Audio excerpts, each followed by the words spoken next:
रसूल खुदा ने मेराज का हाल बताया। बेसनद हसन जनाब इमाम जाफर सादिक अलैहिस्सलाम से रिवायत है कि शब मेराज जिब्राइल आ हज़रत सल्लल्लाहु अलैहि वसल्लम के लिए बुराक लाए।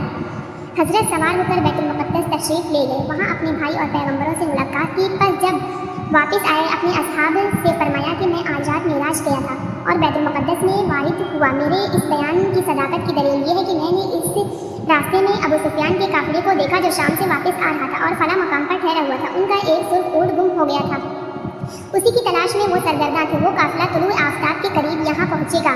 वो गुमशुदा सुर्ख ऊँट उस काफिले में सबसे आगे होगा। ये सुनकर कुरैश के बाद काफिरों ने मजाक के तौर से कहा कि अजीब तेज रफ्तार सवार है कि ये एक रात में मुल्क शाम को गया और वापस भी आ गया। तुम्हारे दरमियान ऐसे लोग मौजूद हैं जो शाम जा चुके हैं।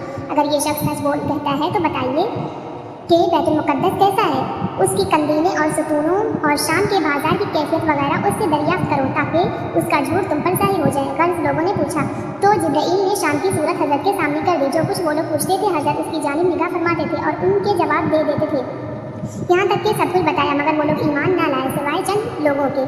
खुदा ने ये आयत नाजिल फरमाई, आयात और मोजिज़ात और डराने से इन लोगों को कोई फ़ायदा नहीं होता जो ईमान नहीं लाए। बुराक की सूरत। कुलैनी ने बसनद मोतबर इमाम मोहम्मद बाक़िर अलैहिस्सलाम से रवायत की है कि जिब्राइल आ हज़रत के वास्ते बुराक लाए जो खच्चर से छोटा और दराज गोश से बड़ा था। उसके कान हर वक्त हिलते रहते थे और अपनी निगाह हद तक एक कदम में तय करता था। जब पहाड़ पर चलता तो दोनों हाथ छोटे और पैर बड़े हो जाते थे और जब बुलंदी से पस्ती की जानिब आता तो उसके हाथ बड़े और पैर छोटे। इसके बाल बड़े और ज़्यादा थे जो दाहिनी जानिब लटके हुए थे और उसके सर